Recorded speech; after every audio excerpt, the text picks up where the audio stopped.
If you're anything like me, you might struggle to keep a longer attention span, especially on tasks you don't want to be doing, or if there's distractions present. I kept setting timers to help me focus, and kept ignoring them. I'd use apps to be more consistent, and close them. Notifications, unmuted. To-do list, untouched. Calendar, missed. I realized I don't need another app. I need something physical, something I can't just swipe away. That's why I decided I want to build my own Pomodoro device-style timer, a physical device that's going to help me to focus. And to keep the device as efficient as possible, there's just a few simple features that I need. Twist to set the time, push to start, and a visual reminder of how much time I have left in my work block. Okay, future Josh here. Before I go on yapping for eternity, I thought I'd save some time. And the TLDR is that 1, I'm good at wasting time, and I'm good at wasting money. So this is really a great opportunity for me. And 2, I basically think that if I spend my own time to make this thing and put in all that effort, I better actually use it. So hopefully that's gonna be enough motivation to help me lock in, but we'll see. Let's get back to it. It's kind of like cooking. Food just hits different when you make it yourself. And no matter how bad it might be, some part of your ego just can't admit it might not be all that.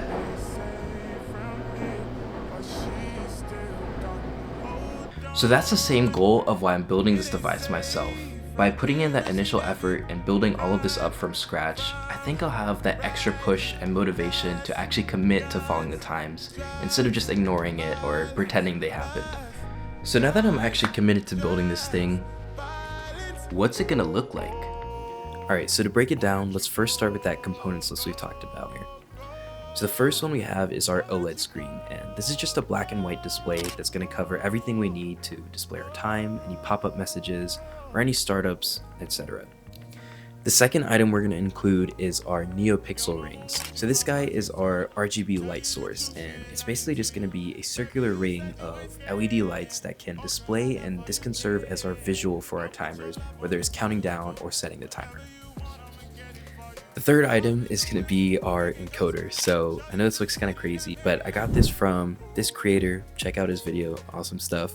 This is our circular ring encoder. So rather than being a kind of switch you get to pull, this one opens up the center. So any wires that we want to run through, we have space and we can build around that. So it's super good functional wise, and it's going to be a huge help for our assembly purposes, making sure we have the space to run everything we need.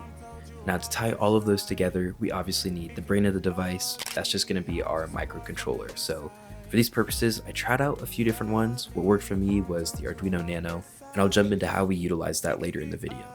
Alright, so now that we have our component list that met our basic function requirements, now we can kind of jump into visualizing the assembly. So how is everything going to fit together, and how are we holding it tight together? So for me, this is one of the first projects I've done where I had such tight tolerances because it's a pretty small device, right? It's not something huge that you have a lot of space to play with. So I had to work a lot on, saving space, designing things to print with minimal room for error. So, everything has to fit compact, exact, unless you want, a huge stack device that just doesn't make sense. So the way I kind of went about visualizing everything is kind of in a hamburger style. So to start it off at the top, I obviously want my screen. I try to get a ring or the NeoPixel lights that fit around that screen so you don't have much interference. Then from there, we're going to go into our encoder, which should hopefully fit either close or pretty tightly to that NeoPixel ring. And finally, throw our microcontroller at the bottom so everything can just have their wires running down through the device. So to store all these components, every single casing I designed from scratch and I made in Fusion 360. So I 3D printed all of these. Obviously it's going to take a few attempts, and we'll jump into that later in the video. So now that we have that rough idea of how everything's going to look, my next step was going to be making a functional prototype. So I had the design in mind. Now the next thing is making sure it works. So let's jump into that.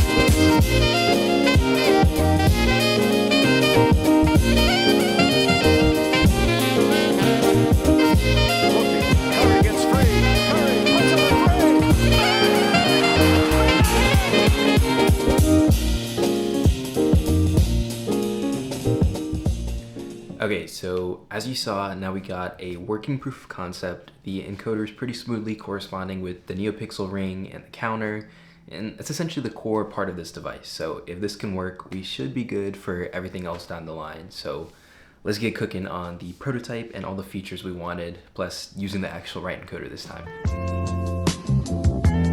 It's a cold Sunday to complain, I hold it in until it rain. I fought demons after fame, I spent millions on terrain. I treat my bitches like Diana, pretty princess holding Fanta. 2003 Dolce & Gabbana, jeans make her ass look fatter. We won't catch him outside, he don't got no money for the backup. I ran 30 million in the ground, baby now I'm back up. She a city girl, I'm the real reason that she act up. She talk back, I make her pack up, send her home on spirit.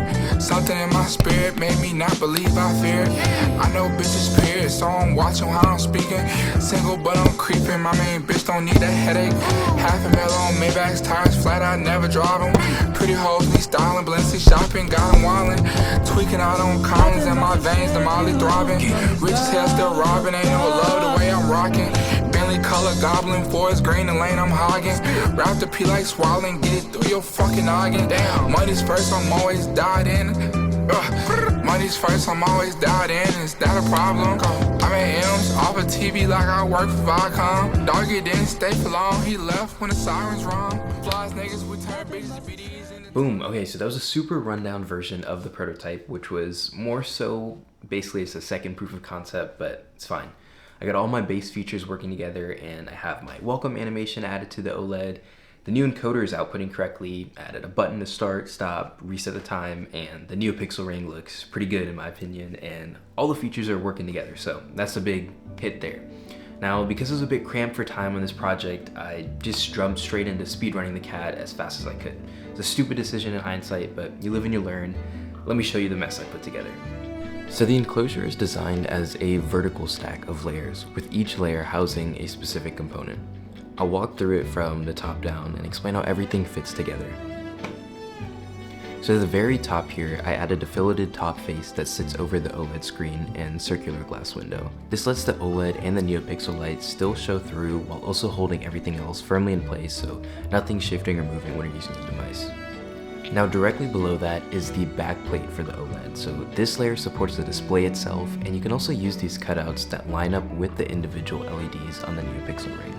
Now one layer down from there, this piece acts as the enclosure for the NeoPixel ring, so that's what's housing it.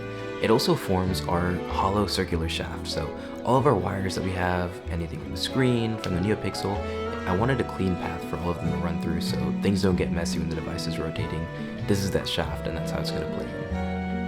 Now below that is going to be our main rotating section, so this is going to include our bearings so everything slides smoothly here. On the underside, there's also grooves that I added so they can match up exactly with the encoder, and once that's rotating, it's fixed in place, it'll be firm and accurate.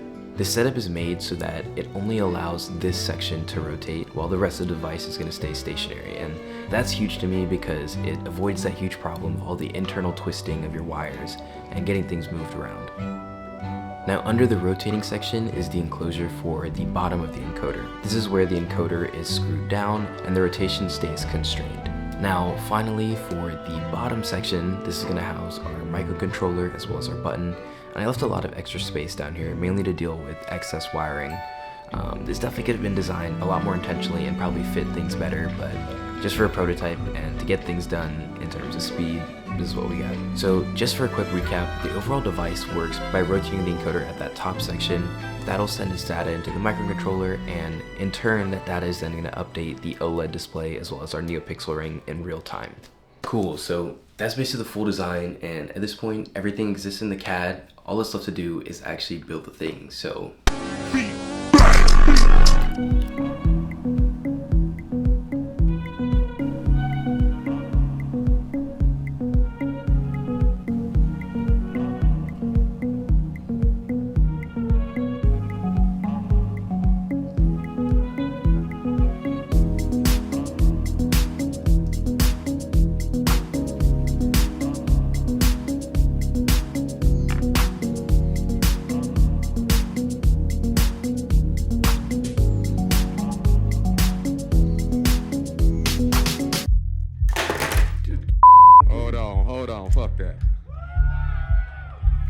Fuck that shit.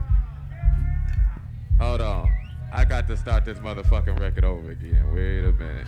Fuck that shit. Still on this motherfucking record. I'm gonna play this motherfucker for y'all. Hey, y'all get some more drinks going on. I sound a whole lot better.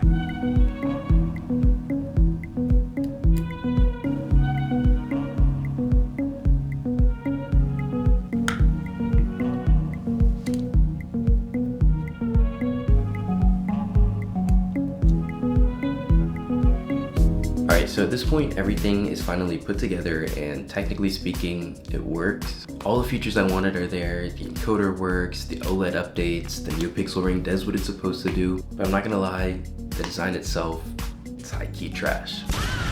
The enclosure ended up way chunkier than what I imagined and it just doesn't look as clean or satisfying as I originally wanted it to, but I'm just not focused on making this the perfect device, so for now it's all good. But you know what? It's nothing little music and some editing can't fix.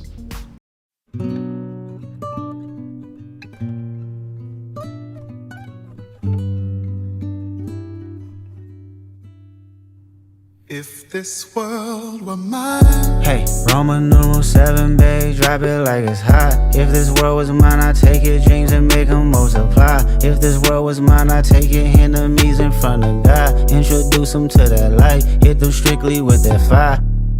Fire, fire, fire, fire, fire, fire, fire, fire.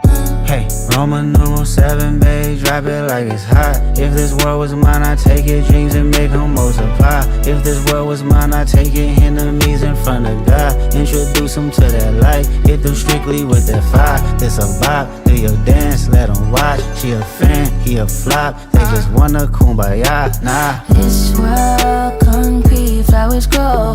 Heartache, she only do what she know. Weekends, get it poppin' on the low. Better days coming for sure. Jokes aside though, this was obviously still a really good learning experience and it was one of my first projects where I had to pack a lot of small components into a single enclosure, and now I actually have a reference of what not to do and what things I can do and what will work. So everything is honestly valuable here just to take away. Regardless, the goal of these projects is just get better each time, and this one definitely helped with that, learned a lot. And if you guys are interested in any of the files, designs, or code, just shoot a comment. I can send you a link and put everything together in one page. So if you stuck around till the end, super appreciate you, and hopefully you'll see those improvements in the next project. So see you in the next one. If it was up to me, I wouldn't give this nobody's no sympathy. I'll take